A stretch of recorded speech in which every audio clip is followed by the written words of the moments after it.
Welcome back to another episode of Right Here in Mass. Joining me today is Abby Schommer, the founder of CalPal, which is a tool that centralizes calendar and time management for independent professionals juggling multiple clients.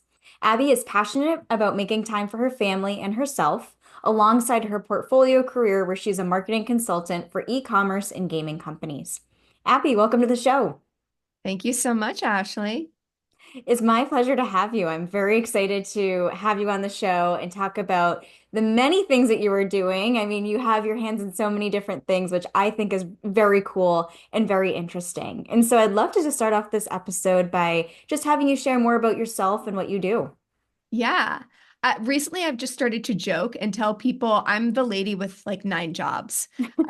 Because to be quite frank, it is really hard because people, a lot of times when they open up conversation, they ask you what you do. And I just don't even have words to articulate in a very succinct fashion what it is I do. So I just kind of joke, like jokingly, flippantly say, I'm just the person with too many jobs. But I think a better encapsulation of that now, and you're hearing this term become a little bit more of a thing, is this notion of a portfolio career. So that's very much how I think of my career. It is a semblance of all of these different types of jobs that I do across a number of my different passion areas and skill sets, and they kind of come together to comprise this portfolio career. Breaking that down a little bit further, first and foremost, I am a technical founder, or I have a tech product. I'm actually not a technical founder. I have a technical co-founder, but I am the co-founder of a tech product. And we are actually a solution that's very well suited for folks with portfolio careers and full-time independent professionals who've really taken back control over their careers. So we can get a little bit more into what that tech product is a little bit later. I don't want to kind of belabor you with the details there, but I'm a tech founder. I also own a freelance marketing consulting business. So through that business, I do digital e-commerce and gaming marketing for a number of clients looking to drive performance outcomes, largely on paid social platforms. I have a background in paid social, spent a number of years at Facebook. So leveraging some of my background there for smaller businesses. I love working with small businesses in that capacity. And then on top of that, I actually also have, well, I have a podcast. I've been podcasting my like most of my adult life, ironically enough. But I started a podcast for my own startup, and then I ultimately got commissioned to produce a podcast for another company. So I've been brought on not only as a podcast producer for another company, but I've been helping with a lot of their content marketing as well. So I'm serving as well as a fractional head of marketing for a games consulting group alongside my freelance marketing, alongside my tech founder life. I love it. And I love what you've shared too about the idea of a portfolio career because, like you said, it's so true. And for our listeners, Abby and I had chatted and met like a few months ago. And one of the things that we chatted about was just that, like, we're multi-passionate people. And it's, I think, anyone really, it can be challenging to almost limit yourself to just doing one thing in life and being able to have all these different opportunities and also being able to diversify your income. I think is really great. And so I love that you have all these three different things really it is that you're focusing on. Yeah. And I think absolutely that's the case. I do really find that I love the dynamicism of just switching between different tasks, different people. I know for certain people, context switching can be really difficult, but for me, I do tend to get bored if I'm working on the same thing through and through for too long. So I like staying on my toes, going from one meeting about, you know, coming out of beta for CalPal, and then going into another meeting with a cosmetics brand, helping them build their D2C website strategy, and then how to translate that into ads. And I think what you ultimately find when you work like this is while some of these things might feel separate, you do find synergies between them, which is really, really cool. And you find ways that some parts of your work inform other areas of your work in really unanticipated ways. And so I think that a through line across everything I do is it's very much, marketing centric. Even the role that I fulfill within my tech startup, I head up all things growth and marketing. Like I mentioned, I have a technical co-founder. He focuses on, engineering, building product, and then I come in when it comes to product marketing, growth strategy, partnerships, business development. In a similar fashion, I run paid marketing for my e-commerce and gaming clients, or I run a podcasting and content marketing for this games consulting group. So I think my advice to folks who are looking into a portfolio career is if you're energized by doing a lot of different things, great, but also think of the through line across all those different things in ways that you can kind of have some areas of your work inform others and make one plus one equal more than two. Yes, and that's a great way that you phrase that. And I think kind of going along those lines too is that sometimes when I find that when I'm working on Massachusetts Business Network instead of Dash of Social, I'll get ideas for Dash of Social because I'm not like actively sitting there trying to force myself to think of ideas. It just comes naturally to my subconscious. And so I think it having like multiple things that you're working on is a great way to just get a fresh perspective, like you mentioned. Yeah. Another thing that is the reality of business ownership is not everything's going to be going well all at once. In earnest, there's Hmm. probably going to be one thing that's going really great, something else that's maybe a little bit stagnant.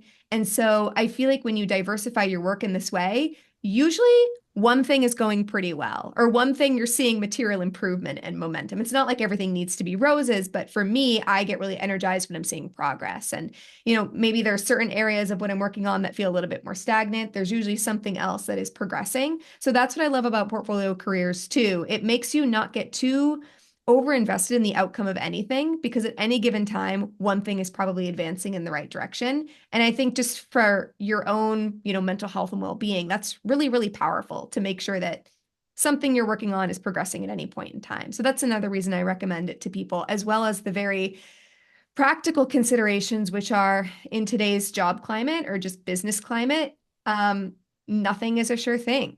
There is no Hmm. such thing as a safe career. There is no such thing as a stable job. So, in a similar fashion, I know a number of folks, and this was the case when we first launched our tech product, CalPal. Um, we had a number of folks sign up, and I knew they had full-time jobs. I did not realize that on the side of their full-time jobs, they were also freelancing and doing consulting work. And that's actually very much an emerging trend we're seeing with this kind of new era of work in the current job climate. Yes, and that's a great point too. And I feel like that there's sometimes a stigma where people worry that if have more than one job, people might think, oh, well, they must not be successful or they must not have a lot going on for them because they quote unquote have to have a second job. But that couldn't be farther from the truth. And so I think it's just a great reminder for our listeners here that being able to have more than one career or more than one job that you're focusing on I think is remarkable. And it really goes to show kind of the flexibility that you have within your skill sets, time management, so many different great things. Yeah, to that point, and this is getting a little bit into my backstory with CalPal and the startup we have now, but CalPal was actually a different startup before. We did a full 180-degree pivot end of last year. But before that time, we were actually working on a different tech product for a year and a half. And in that year and a half, I did end up starting to pick up freelancing work because we had bootstrapped our business. We didn't take on any external funding. So the company did make some money, but not enough money to materially pay ourselves. So I started doing freelancing and consulting work on the side, and I was very closed-lip about it. I didn't tell a lot of people even close to me in my life that I was doing it. I certainly didn't broadcast it on LinkedIn because I figured that in doing so, that would degrade my reputation as a founder. Like exactly to your point, Ashley, I thought people would think, wow, Abby's business must be failing if she's picking up something else to pay the bills. Mhm. Or as a founder, she must not be all in or invested in her business if she's factioning off some of her time to work on something else. So I was actually very nervous about the implications of being transparent about me having a portfolio career early on in my founder journey, until I entered into different communities of like-minded founders and realized so many of us were doing the exact same thing, but we just weren't talking about it for the same reasons that I was not talking about Mhm. it.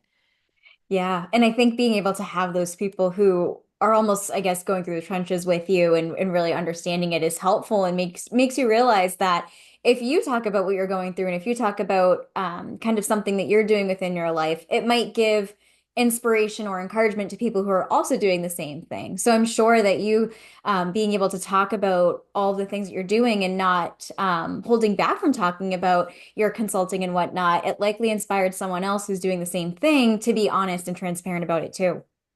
Yeah, because the reality is once you do become transparent and open about the fact that you are quite literally always open to work, that's when the opportunities come in. So what I Hmm. I realized, but I didn't really do anything about it early days, was that by me not putting myself out there as someone who was open to fractional work, I was cutting myself off from opportunities of additional fractional work. Hmm. Um, and there's so much power in actually talking about the fact that you are open. That's how I actually ended up getting the opportunity I have now, producing a podcast for another company.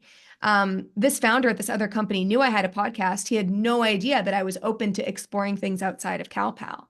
Um, but I think the beauty of CalPal is that because we are actually a tool for folks who have multiple clients, are pulled in multiple directions, the more outspoken I am about the way I work, the better, because I basically represent the ideal customer profile of someone using CalPal. Mhm. So the more outspoken I am about the way I work, the more I can kind of garner the attention of folks who are working similarly and who can benefit from a product like ours. Another thing I'd really love to say is, especially as somebody who's building a business, I know like this podcast is very much targeted towards business owners or features business owners.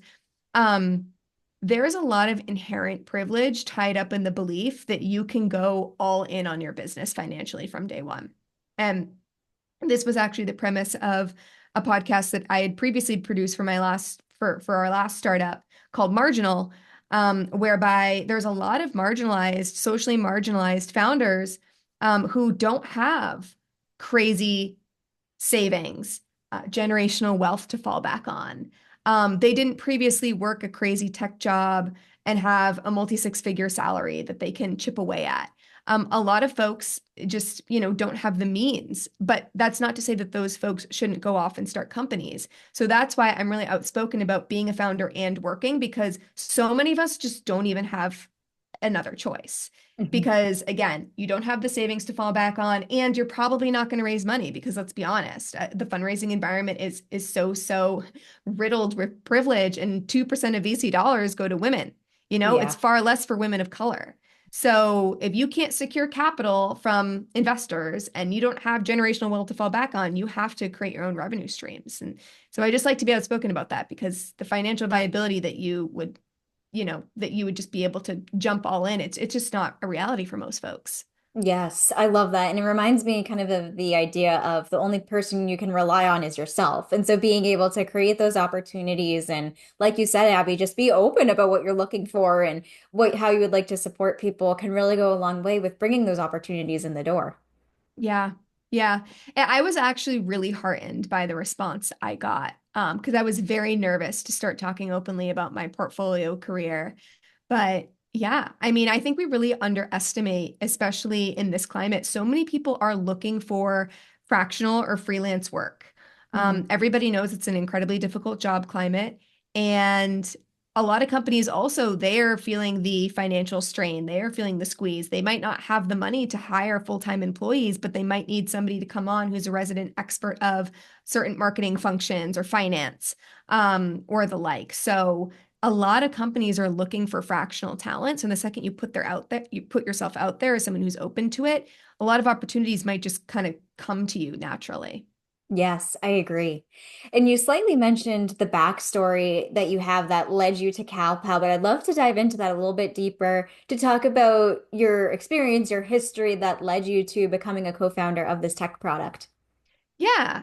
So a little bit into my backstory, just from a career standpoint, which because I feel like this is pertinent.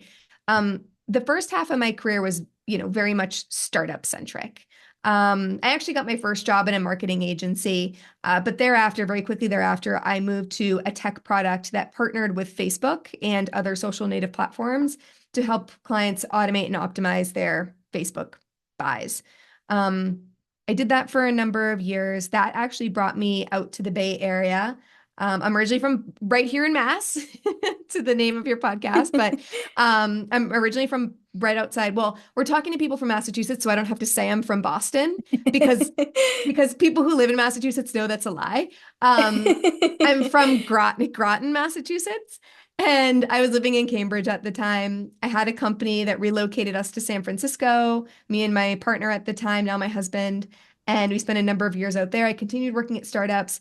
But then while I was in the Bay Area, I got the opportunity to move over to Facebook. I had worked so closely with Facebook over the years, I figured may as well see what it's like on the other side. So I did a number of years in big tech at Facebook and learned a lot. I worked with some incredibly brilliant, supportive people. But I think what I also learned about myself is that I don't like working at very large organizations where there's just a lot of internal systems and just not as much room for you to build your own thing, right? And Hmm. and a lot of the work that you end up doing at these companies ends up being a lot of internal selling as opposed to external selling. Like there you and it's just kind of out of necessity. Like these organizations are so big. There's so many stakeholders that you have to manage. I feel like I was doing so much internal stakeholder management. And at the end of the day, what I love to do is really help my clients and feel like I can make really skilled impact with them. Hmm. So I was at Facebook for a number of years. And then actually, in full transparency, I was part of the first round of Facebook layoffs in 2022. And that actually was an incredibly difficult thing for me to go through. And I would just like to double underline that for anybody listening. If you've been through a layoff, I mean, like please feel free to reach out to me. Because it is like not to sugarcoat it, like it is like a very traumatic life event. Like I Yeah. always joke there's life pre-layoff and life post-layoff. After Hmm. you've been laid off, the way that you look at work and money and life will fundamentally change for the rest of your life. Hmm. Um, and I actually think that's a good thing, which I'll return to in a second. But um, I just feel like with the rise of so many layoffs, there's a lot of just normalization of layoffs, and people are kind of just saying, well, this is just kind of the status quo now. But that's not to diminish the experience of the people that are going through it. Like it is a very, very, very big life event. And if you have been laid off or if you know anyone in your life who has been laid off, like please take a listener first approach when speaking to them. And please treat them with care because it's a crazy life event. Um, in earnest, I probably would not have left Facebook had I not been laid off because I was golden handcuffed there. I was having the best benefits of my life, getting Hmm. paid the most I had ever been paid in my career. It was like an inconceivable amount of money. I didn't know people made this amount of money. Um, and I had so much privilege tied up in my work at Facebook. And even though the work wasn't fulfilling, I just felt like I couldn't throw it away because of all the resources it was affording me. So that layoff, I think, actually did do me a lot of favors. And I think it helped me really come to terms with what I did and didn't like about work, and the types of environments I wanted to continue working in. So after Facebook, I actually went right into another startup, an even smaller startup than I'd ever been at before. I came on as the vice president of customer success there. And that's where I met the CEO of that company. Never knew him before. But when we were there, he and I really clicked. Like we just had a lot of alignment in terms of how we thought about product, people, process, and just how we wanted to build companies. Hmm. And fast forward a year or so later, that CEO ended up leaving that company. And when he did, he asked if I'd like to come along with him to kind of build the next venture. And that's how I got my start as a founder. So I had a previous experience being at very early stage startups.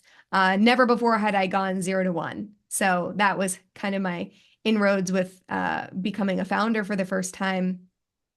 And over a year and a half, he and I worked to build a product that was kind of an extension of some of the work we had both done previously in our careers. It was a measurement and financial analytics platform for e-commerce businesses, actually, and a lot of performance marketers.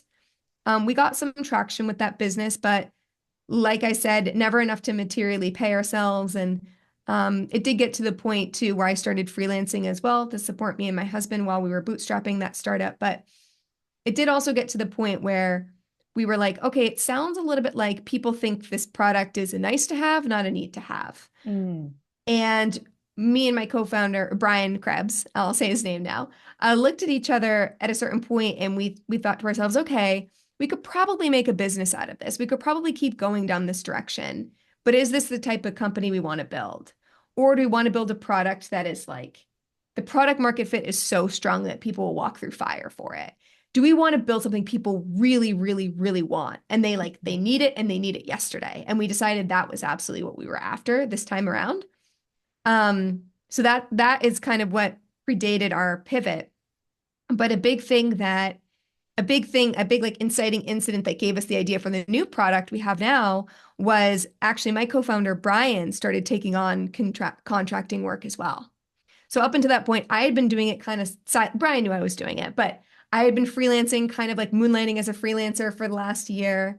But Brian got to the point too where he took on a contracting gig as well, subcontracting engineering work. And he started coming to me with problem statements around his calendar management as someone who was juggling a startup and a freelancing business. Hmm. And when he did, I was actually so ashamed because I said to him, Brian, the problem statements that you're telling me about, I've had these problems for the last year and a half, but I just figured there's got to be a solution out there for people like us. I just haven't found it yet.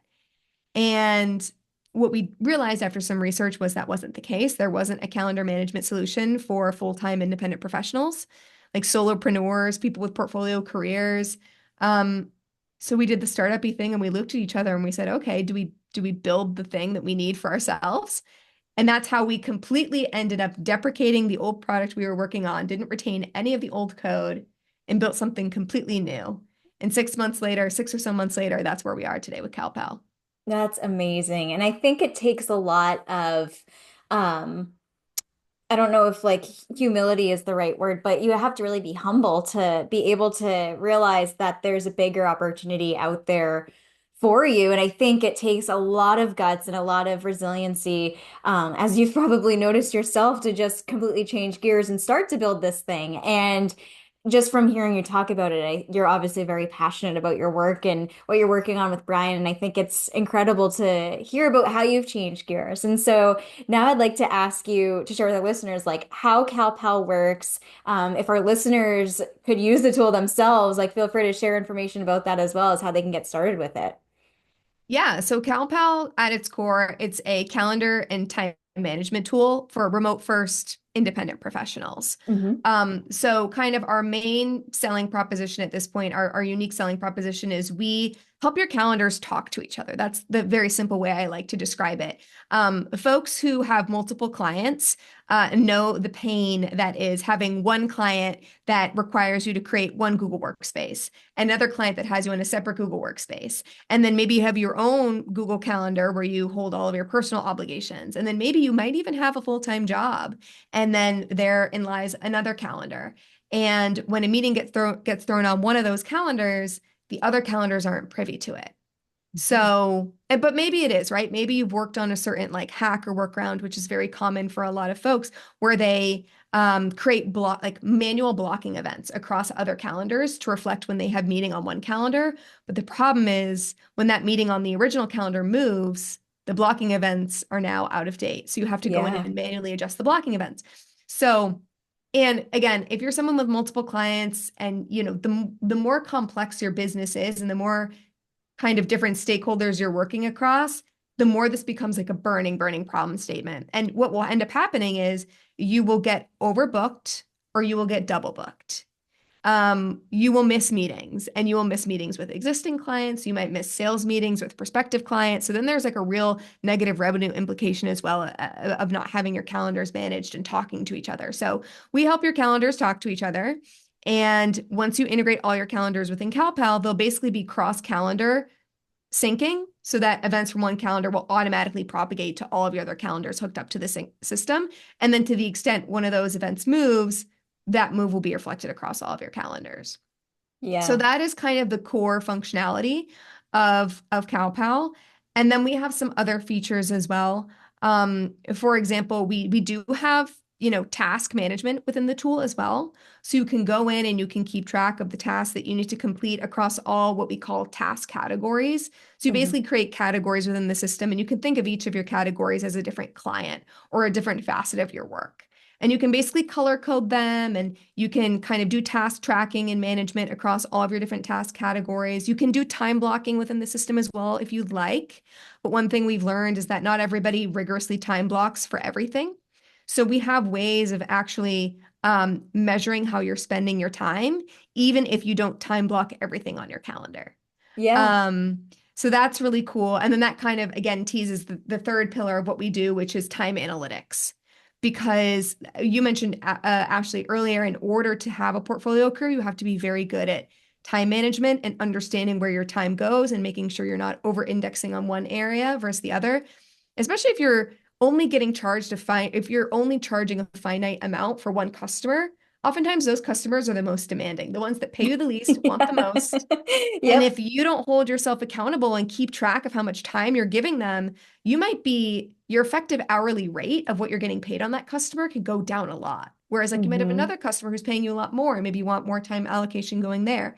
So, we're building out analytics features as well to hold you accountable to spending time in the ways that you want to across all of your facets of work and life. Yeah. Oh my gosh, I love it. When I was previously white labeling for other agencies, that is one thing I was always doing. I was always like manually adding all these different events or calendar invites on my calendar so that way it would show across the board entirely. And like you said, Abby, if one gets changed, then you have to go and reflect it on all of those other calendars. So I absolutely love what you and Brian are building with being able to provide the solution to people who have their hands in so many different projects or jobs or anything like that to just streamline it, save them time, and also be able to include, like you mentioned, the other parts about task management and the time analytics. I think that is huge too, to make sure people are charging what they're worth or being able to see where their time is spent, and being able to Yeah. adjust as needed. Yeah, another thing I want to highlight too is like we very much build for the independent professional, right? So, Hmm. in that sense, we want to preserve the anonymity of what you are doing.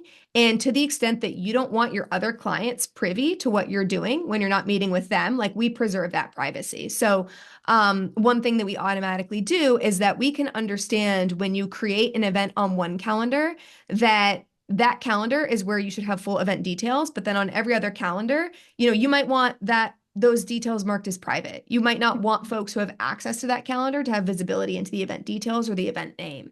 So we also make sure that, you know, you want other folks to have a window into your availability, but you don't want them to know exactly what you're doing. So for that reason, it's great for folks with multiple clients because let's be honest, like one client doesn't want to hear about the work you're doing for another client. Every client wants to feel like they're getting white glove service, which is a big reason why they create an email for you and a calendar for you, right? So it allows you to make them feel very special, and not keep them privy to the work you're doing with other clients. Similarly, if you have a full-time job, and you have a remote job and you're doing some freelancing as well, maybe you don't want your full-time job to know that at 5:30 p.m. you're going to start freelancing, right? So it's very much like a individual first approach. And I think Brian and I, when building this, were very bullish about helping folks take back control over their careers. Hmm. Because in the current job climate, there is this sentiment that we have no control.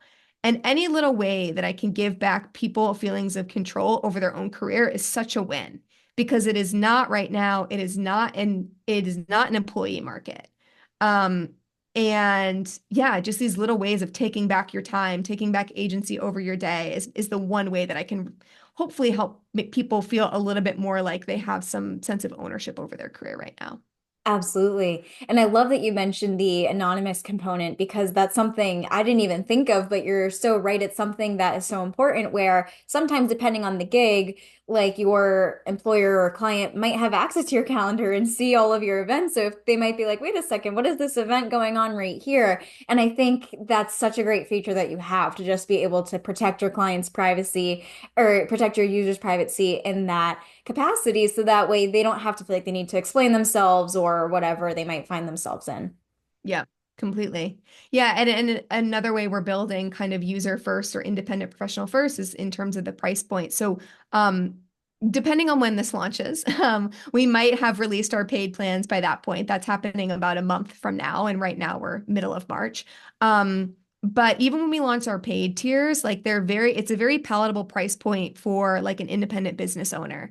So like for example, our first paid tier is going to end up being $5 a month, right? Mhm. When you look at some other tools that are some people think are comparable to us, but they're actually different in a lot of ways. They start at, $10, $15 a month. Even when you look at the paid version of Calendly, I will say we're not necessarily a replacement for Calendly right now because we don't have scheduling and booking links features right now. But we are a way that we can actually make your Calendly, by using CalPal, you can actually use Calendly's free version. Because if you think about it, so many business owners choose the free version because, again, it's a great price point for a business owner. But with the free version of Calendly, you can only hook it up to one calendar. Mhm. So By using CalPal with that calendar, you can ensure that that one calendar that's synced up to Calendly reflects your availability across all your other calendars. So it's a way that you can almost get like the paid version of Calendly for a much cheaper price point that is like $5 a month or even less, depending on how many calendars you have synced up to CalPal. So we're just really trying to design with these types of users in mind because we know that there is such a booming population of solopreneurs, growing entrepreneurs, and yeah, that's we just want to make sure that we're providing them a lot of value for the price. Yes, I love that. And I think it's so great to think about the paid option that will be coming in the next month or so as of the time of this recording. But is there anything else that's exciting that you're working on in 2025 for CalPal or even your marketing consulting business or also what you're doing? I think you said it was fractional head of marketing. Is that the right Yeah, title? Yeah, what you're yeah. doing for the gaming company as well. So many things going on.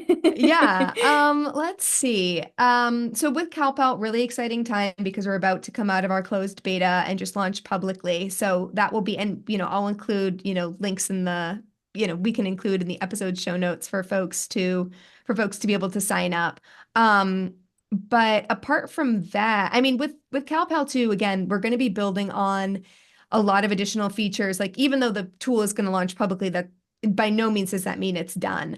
One of the Mhm. cool things we're going to work on building out is in addition to having analytics where you can kind of retroactively go back and understand where you're spending your time, we're going to be building features that help you actually proactively plan a little bit better where your time is going.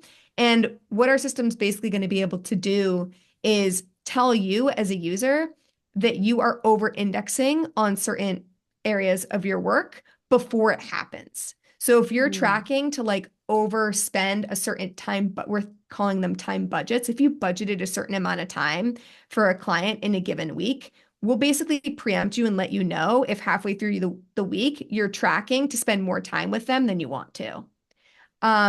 We will also eventually have our own booking link feature, and your availability within those booking links will update based on how much of your budget you've exhausted for a given client. Oh, cool.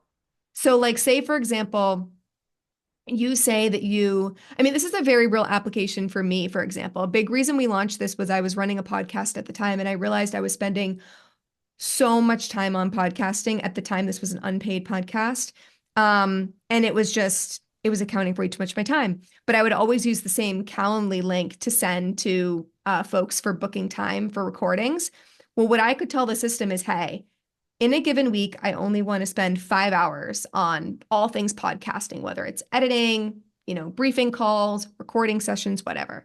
So say in a given week, I want to spend 5 hours on, podcasting relating activities. Well, say it's halfway through the week and say it's halfway through the week and I've already spent 5 hours on all podcasting related responsibilities. When I send a booking link to a new prospective guest, they're going to see my earliest availability as next week, not the current week. Like to them, it'll look like my current week is completely blocked off because I've already met my budget allocation for that week. So Mhm. smart like scheduling features as well that tie back to budgets. So that's going to be really cool within CalPal. Apart from that, we actually just launched our podcast for the games consulting group that I mentioned I'm a fractional head of marketing for. We're called Plunge Games, and a lot of really stuff happening on that front as well. But the podcast is called Going Deep with Plunge Games. And for anybody who has a bit of a gaming background, or maybe you're a gamer, um, the gaming industry has been particularly challenged in the last couple of years in terms of like being able to grow games, successfully launch new games. So going deep with Plunge Games, pun intended, is where we talk about the things that aren't talked about enough within the gaming ecosystem and how to really break through in the current games climate. So we just had our first episode launch today on March 12th. So if you want to go back, because we're speaking from the past, but if you want to go back and listen to the first episode with Amanda Lilowitz, an incredible head of marketing at a company called Muse Collective, which is really that game is more of a fashion gaming platform than it is just a game. And she's just an incredible woman in gaming. There's not very many women in gaming, so it's great to bring some of those diverse perspectives into the conversation. Go check out Going Deep with Plunge Games. I love it.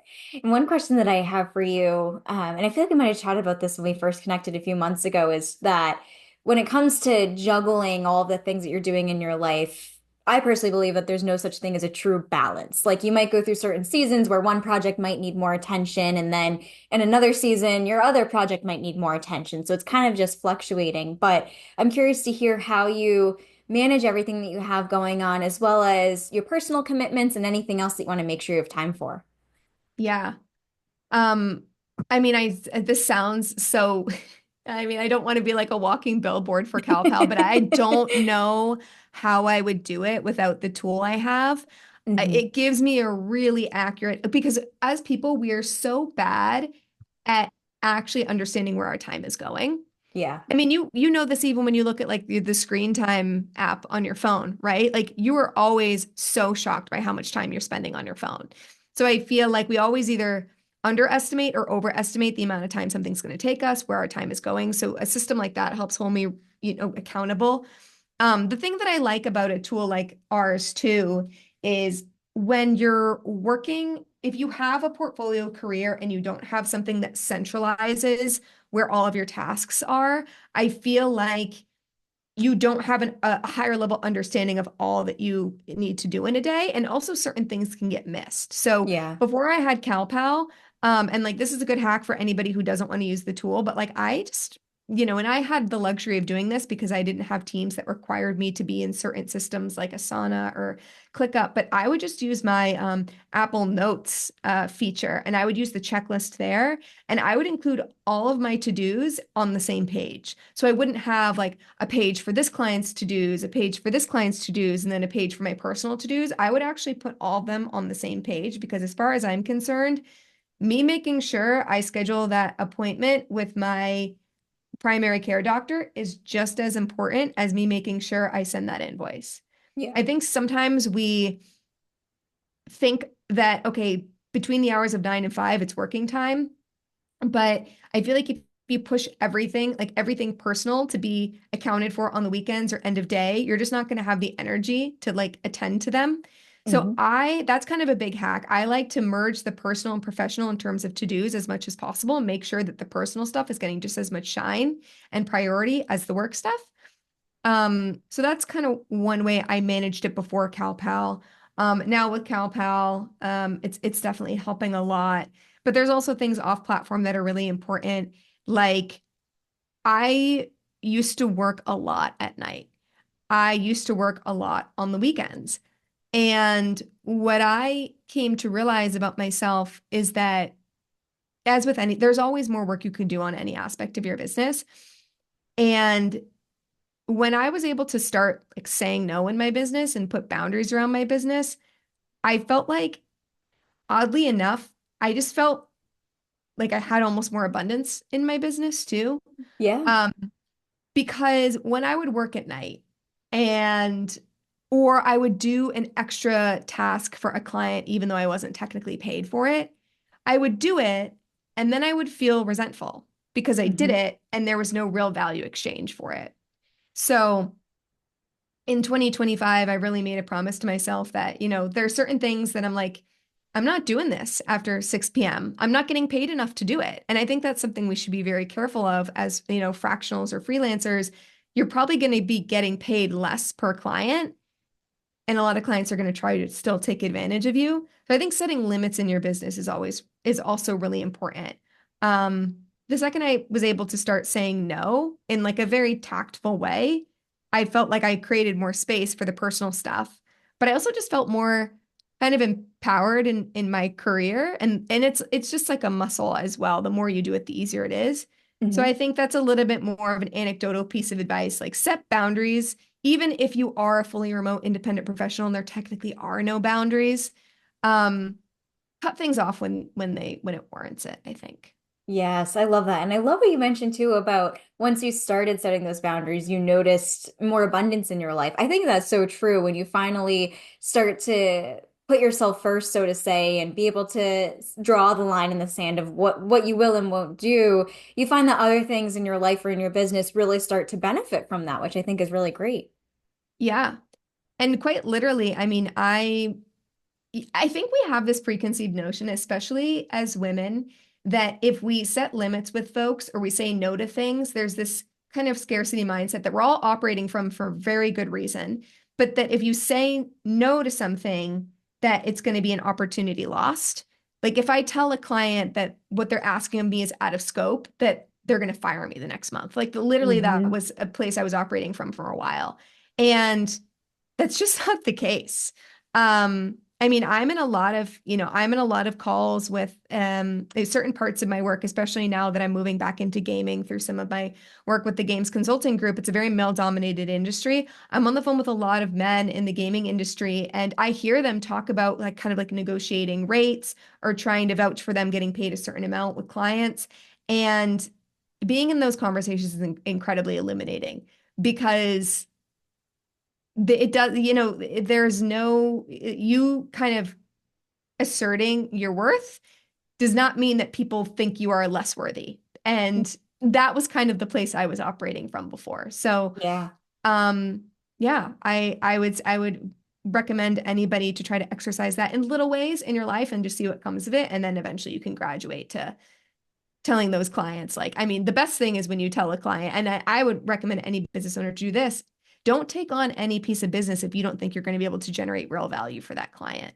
Yeah. Um, I know it's really hard right now. I know financially there's strain on a lot of folks. Even if you look job searching, there's certain jobs that you might not really want to work for, but you think that you should apply because it's a numbers game. I don't know. I just feel like what you start to do when you start saying yes to things you should say no to is you start to almost like degrade your own confidence Hmm. and operating from like I'm all about doing whatever you can in your career to build up your confidence. That's actually why I recommend to a lot of folks who are job searching right now to do freelancing because the job search is going to take it's just taking so much longer than it ever took before. And in that meantime, you need to work on like rebuilding your confidence. You need to get some quick wins, right? Yeah. Um, and what we're also finding too is that folks who freelance while they're on the job hunt, they freelance, they get a job, and then they keep their freelancing gig on the side. And that's how Yes. we're creating a lot of these portfolio careers. So I'm all for it. I'm not sure if that answered that question or what journey I just took us down, but I could I loved wax it. poetic about this all day, apparently. Such great advice and important reminders too for anyone who kind of finds themselves within these situations for sure. And Abby, as we get closer towards the end of this episode, my favorite question to ask our guests is what their favorite local businesses are to support, businesses or organizations. So I'm curious to hear what you would recommend. Yes. So, as I mentioned before, now I live in Arlington, Massachusetts. So, close to Boston, but not Boston. And I love Arlington. If it were up to me, I would live here for the rest of, me and my husband's life and our family's life. And I love some of the businesses here. So, the one I wanted to shout out in Arlington is called Kickstand Cafe. It's been an institution for my husband and I ever since we moved here. Um, I just love it. They have a lot of options, very like if you're plant-based, very plant-based friendly.